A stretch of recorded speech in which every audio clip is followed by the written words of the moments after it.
Like all the pockets of easy oil, all the pockets of easy attention have been explored and exploited. It's getting harder and harder to find it. It costs more and more to carve out a bit of it. But I think there's a lie actually here within the whole media industry that I think we need to remember.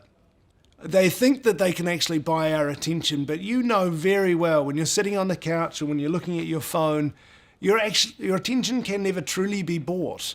It can only ever be earned.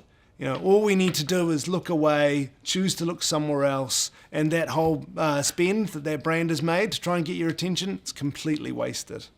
So just want to run a quick experiment now so that you can experience for yourself exactly what this war of attention is all about. So we're going to play this video, an instruction's going to come up, and see if you can do as it says. Try very hard, see if you can count the number of lollies that this woman eats.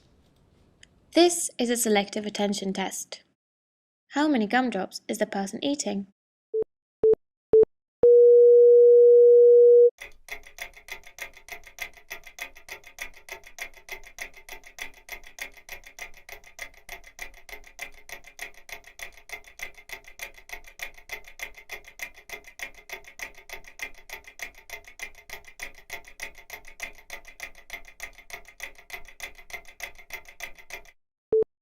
The correct answer is 6. All right, so I'm not sure if you got the number right or wrong, but I think hopefully what you experienced is the strain that it took, how much effort it took to try and keep your attention locked on her as she ate those and not letting yourself be distracted by the gorilla. This is the situation that we're in. My question to you is, which one are you? Which one is your marketing?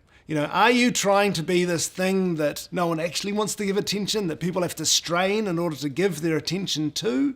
Or are you being the gorilla, the thing that people naturally want to give their attention to? Because that is my worry. Unless you be the gorilla, you are going to be trumped by the gorilla. In our lives, there's always something potentially more appealing that we could be giving our attention to. So my one major instruction to you is, if you can remember this, just remember this one thing: please be the gorilla. Be the thing that your audience wants to give their attention to the most, or you will never get any, no matter how much you pay for it. And there is a little bit of science behind this. So if we look inside our brains, we'll see a diagram that looks a little bit like this. You've got the dopamine there, and they flood the brain with this lovely experience that we're all craving all the time. And that's what we're looking for. Now, when it's your brand that creates this emotion, this flood of dopamine, our brain literally stamps our brand with this marker that says, that's good. That's where the good feelings come from. And then they'll remember that, and they'll take that with them into store or into the marketplace. And when they see your brand again, those feelings will come to their mind again. So we really need to be that source of dopamine in order to get the attention and then get that sale. And I want to show you an example of that that's very current right now, of being the gorilla, and how being the gorilla can be an extremely successful business strategy, even beyond marketing. So these two people, I don't know if you know them, they are the Uninspired and Unemployed. That's their name. They're a couple of very funny but very rough, raw comedians from Australia. And a couple of years ago, they started a little beer brand called Better Beer. Now, I'm going to play one of their ads for you and just ask yourself, is this a good ad?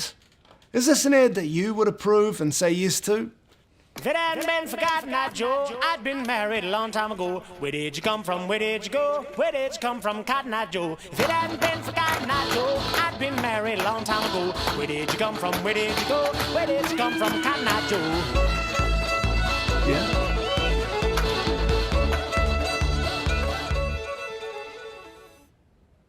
So yeah, that was the incredible Cotton Eye Joe ad from the Uninspired Unemployed. So yeah, was it a great ad? I can tell you that if I took that to one of our beer clients, they would never buy it. They'd say, what's the message? How are we differentiating ourselves? How's that telling a unique story about our brand? But I don't think that's the point, is it? I think the most important thing is they are getting your attention, they are being the gorilla, and they are giving you that dopamine hit, which is then associated with the brand, and I can tell you it's working.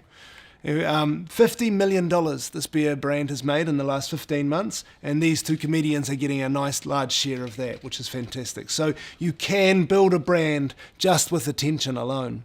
Now I can hear you thinking perhaps that's all very well for beer and comedians. What about my brand? I'm selling B2B stationery or whatever it is that you're having to push. But I can tell you the formula is the same. You've got to work out what is it about your brand that can grab the attention of your audience. That's the first battle that we always have to solve.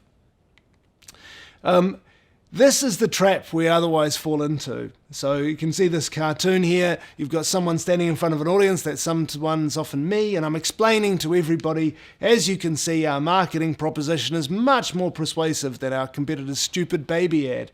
But where is the audience's attention? All of his colleagues are staring at the baby ad, trying to get that lovely hit of emotion. So we need to remember that actually it's these basic things that grab our attention that always trump even the smartest strategy.